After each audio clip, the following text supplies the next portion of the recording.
Hello! In this video I will show you how to install ChatGPT Widget on Google Pixel 8a. So you have to start by opening your Google Play Store, then click on search bar and type in Wally AI and click search. Then select this application and click install. And here you can click this button to skip introduction, then click not now, and now you can click open permissions. And now click on AI assistant and click here to allow this app to display over other apps, then click back and click back again, and now click start. And as you can see, here is your ChatGPT widget, and you can open him and you can tell him to do something. And as you can see, he responded.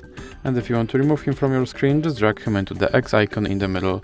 So that's it for this video. If you liked it, please remember to leave like and subscribe.